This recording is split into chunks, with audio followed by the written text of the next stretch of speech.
Welcome to Haystacks in Hell, an Ex-Adventist podcast where we tell stories about growing up Seventh-day Adventist, leaving faith behind, and building new, fulfilling lives.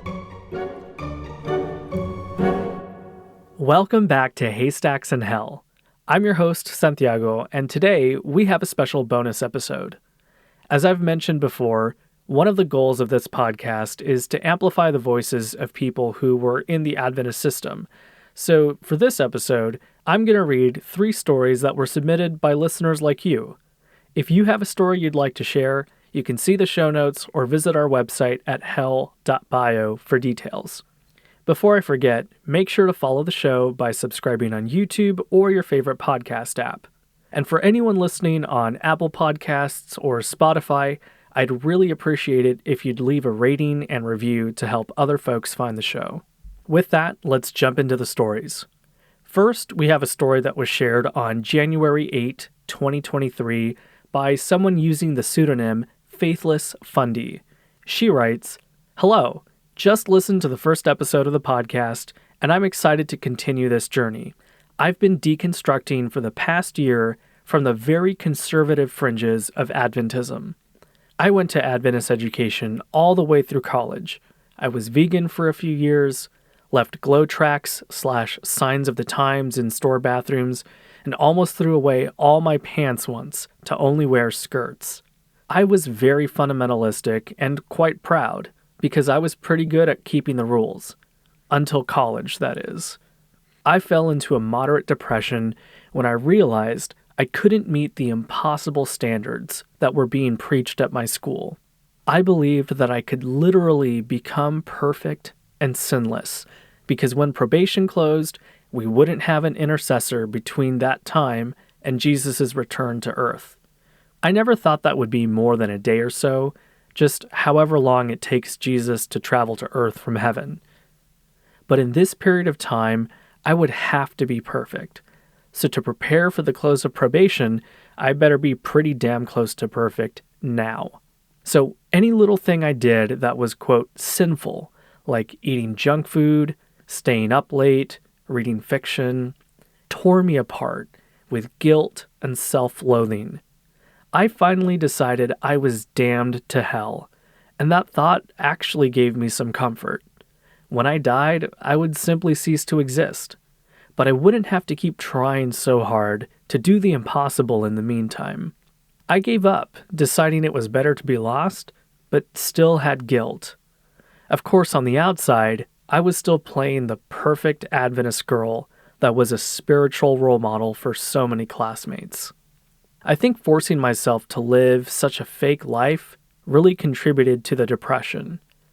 I had a friend at this college who was Christian but not Adventist who shared this with me. Quote, "I find it really hard being at a place where everyone seems so perfect when I know I'm not." End quote. And that really resonated with me.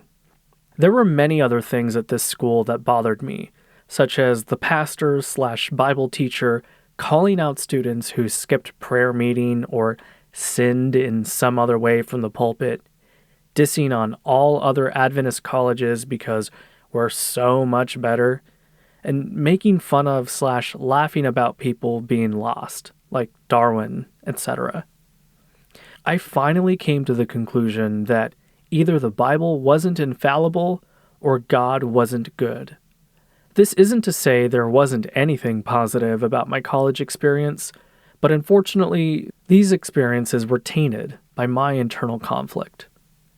Anyways, after graduating, I was able to distance myself a bit from the stifling spiritual environment. I still went to church every Sabbath, but wasn't required to attend 4 other worship services each week, and could interact with people who weren't Adventist at work. This is when I started really questioning my faith. It was and still is terribly painful, like you are mourning the loss of a loved one. Jesus was supposed to be my best friend, and it's like he abandoned me or died. I'm still not sure what my identity is outside of the church, but the more I learn and engage with ex-Adventist communities, the easier it gets. Some of the other thoughts/ideas that really challenged my beliefs are: 1. Why does God answer my prayers or the prayers of some star athlete about trivial things, but he doesn't answer the thousands of prayers of starving, oppressed, or otherwise struggling people? 2. How can I be sure my religion is the, quote, true one, when nearly every other religion makes this claim too? 3. Why would God condemn something so harshly that he created or allowed to happen, like LGBTQ plus people? I was told to think of homosexuality like alcoholism. Some are born with a tendency towards it, but you can choose to avoid it. But asking someone to give up alcohol to get to heaven is so different than asking someone to never know the experience of a romantic relationship. Sometime after I graduated, a lawsuit was filed against my college for sexual harassment of an employee who had also been a student at the same time as me. This really shook me up and opened my eyes to see this place wasn't nearly as holy as it declared itself to be. They're still trying to sweep it under the rug like so many other injustices, which may work for some people, but not me. I was finally able to take off the rose-colored glasses at that point. This is only a fraction of what I could share about my faith deconstruction journey and experiences in the church, but it's already quite lengthy. I've had a pretty crazy experience in the church and would love to share more about the extreme fundamentalistic cultures within Adventism that I experienced.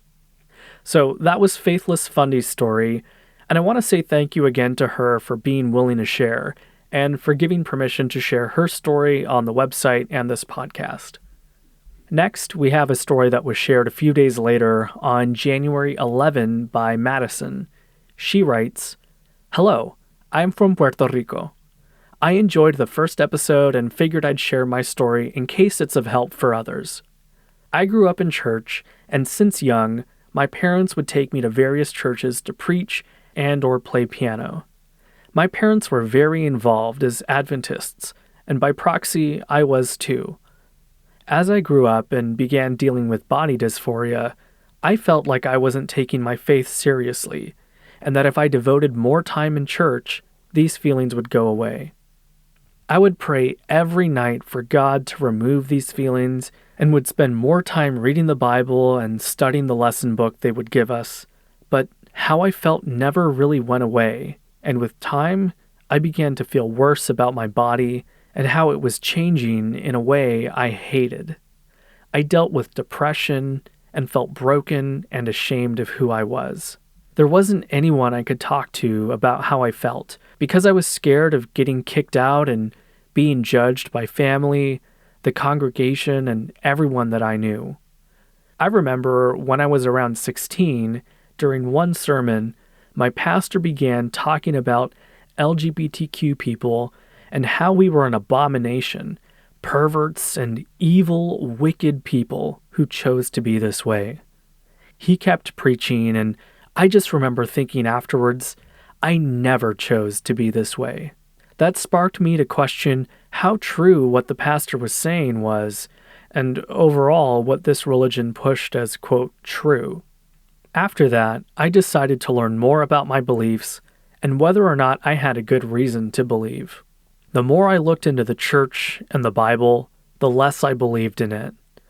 It took me till I turned 20 to deconstruct my faith and accept myself as a trans woman.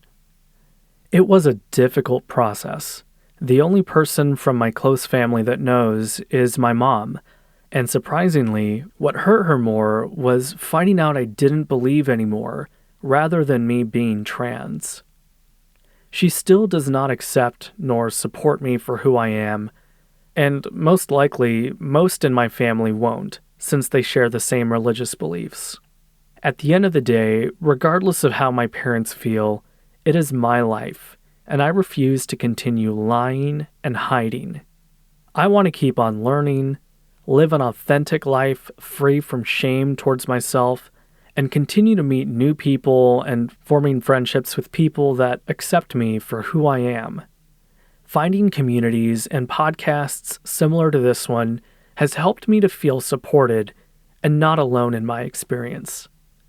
Can't wait to hear more stories about the food and overall experiences you've all had when going to church. I still have nightmares about having to wash feet during the Last Supper ceremony. So that was Madison's story, and I also want to say thank you so much to her for being willing to share her story. Last but definitely not least, we have a story shared a few days ago on January 21. This person chose to stay anonymous and uses they/them pronouns. They wrote, "To start, I wasn't raised in the SDA Church. I was raised in the SDA Reform Church, which most Adventists probably aren't familiar with. It is a smaller church that branched off the bigger SDA Church around 100 years ago. A recent experience I had was this past summer when I went to a youth seminar. Some necessary background info is that in the Reform, as those in the church call it, they adhere to a sort of distinction between the sexes in terms of clothing. Women are not under any circumstances allowed to wear, quote, men's clothing. Pants were only allowed if absolutely necessary, for example, an issue of safety in the workplace, while men wearing, quote, women's clothing wasn't even within the realm of possibility because, gay people. Well, when I went to this seminar, which was in the South during the hottest time of the year, I didn't bring many skirts or dresses because I just don't own very many. I almost exclusively wear pants, despite my parents' rare remarks about wearing skirts more often. On around the third or fourth day there, I had decided I was tired of dealing with the sweat and horrible chafing, so I decided to wear a pair of loose, wide-leg pants made of a light fabric so I wouldn't sweat my ass off. These weren't skinny, ripped jeans or short athletic shorts as the rest of the story might have you believe. During breakfast, this old lady who was a member of the church not so discreetly came up to me and told me in a very concerned tone that some brothers and sisters had seen me and that I should change out of my pants immediately because they didn't want more sisters to see me. Poor them, right? Imagine the horror of a group of teenagers and young women seeing an 18-year-old girl wear pants. Because I had no friends and no one to sort of egg me on or give me confidence, I caved and went to my room after breakfast and changed into a dress that I had already worn a day prior. I laugh about the interaction now because of how ridiculous and almost comedic it sounds, but in the moment, it made me feel really shitty and almost humiliated. Being forced to wear skirts and dresses for 2 weeks out of fear of another situation like that contributed to my horrible mental state at that time, and I honestly continued to feel humiliated. Then, and my whole life, really, I would constantly feel othered. And as a kid, I always thought it was unfair that boys got to wear pants and shorts while I was stuck wearing uncomfortable skirts. I think the worst part of being in that seminar is just the fact that all the other young people and pastors genuinely thought that the ideas they were preaching were true and in the best interest of everyone, not just those within the church. All right, that's the end of this story, and I also want to say thank you to this person, and thank you again to Madison and Faithless Fundie for sharing their stories. As you've probably heard Abby mention in earlier episodes, Adventism is not a monolith. We all have different experiences, and as this last story shows, there are some offshoots of the SDA Church that can be even more extreme in some ways. Once again, I want to encourage you to share your story. You can choose to share your real name if you want, but you can also use a pseudonym or stay completely anonymous if you want. For people who aren't as concerned with anonymity, You can also leave a voicemail, or for better audio quality, send a voice message through Instagram.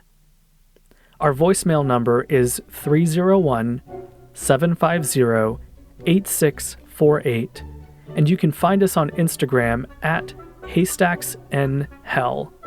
That's Haystacks, the letter N, Hell. There's a link to our Instagram in the show notes, and there's also a link to our stories page on our website where you can see each one of these stories and share them if you'd like.